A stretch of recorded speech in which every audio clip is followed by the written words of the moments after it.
Tá muid an seo é gálaiste Ailigh le ceann agus sin rud a bhí agan inniu na díospóireacht nó cóir rilí ag baint leis an Ghaeilge agus plé dhéanú ar an Ghaeilge agus chuid tús leis an córa le rint ceol Ghaeile fásta.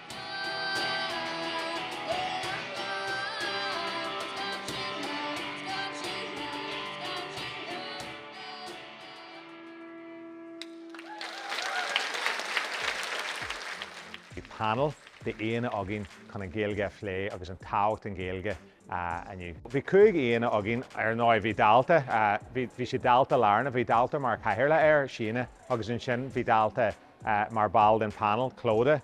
Í seo bhí Ghaeilge agam bhí sin sa cheart. Bhí chathail sin ar príomhide ball an Ailigh agus bhí barbaí chathail ó Léonar Litir Cannon agus bhí Joe McCúf ar ara Idithis.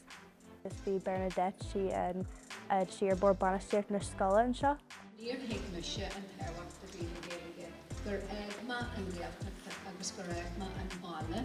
Tá mar chathaoirle ar bord banisteochta chéile Ailigh agus bhí an seo aniu mar fuairt de fanel a caint faoi ar fáid an Ghaeilge bheith éigentha ar scoil nó ar chóir gur éabhar roghnach a bheith bhain.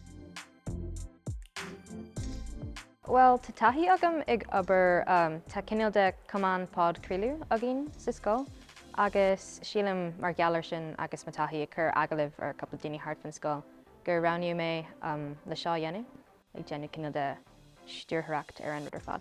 Tháinig mé hain sús le na ceisina. Sílim grú na ceisina, meastere first agus níor mé géirí conspaidíorbí a thosaigh so bhí mé géirí é chaneal jazz agus rééisúnta. Bhí barúlatha éagsúla ag aíonna agus bhí córa ionta speisialta agan is foran na scála hana níos sé smaoinniú, tá smaoinniú ag foies agus ag forbairt. Bhí sé gol ré ó bhbliain go bliain agus bhí sé galanta chluisteáil ó daoine ága. Ghaeilge an teanga san seo an éireann agus sílan a thóir dúine ólam. Yeah, Sean Céadú ar rinmuid é, le dólamid chuid mór rudaí. Bhí sé ionta sumil don na dáaltaí, bhí sé sáilear ón panel go léir gur cheart go gháil an Ghaeilge mar ábhar éigeanta. Go háirithe maral gháil, tá gá teanga aitheanta sa tír seo an béarla agus an Ghaeilge agus is ceart go mbeadh, muid ag leanúid ré agus an Ghaeilge mar ábhar éigeanta.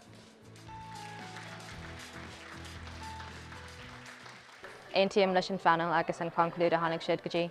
Ma bheadh sé mar rogha ina áit.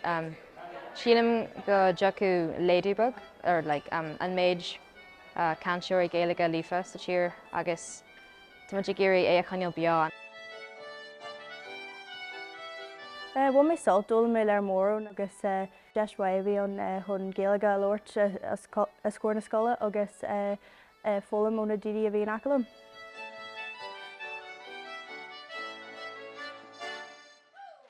Rid an bhéirt den ar dáaltaí job ar dóid. So bhí lá ar dóid agin. Tá cúga bliain i gcol ar dús, so féidir leis a cúga bliain gcol ar asca sin ar agan ar dús. Just a cúga bliain ar amháin ar dús,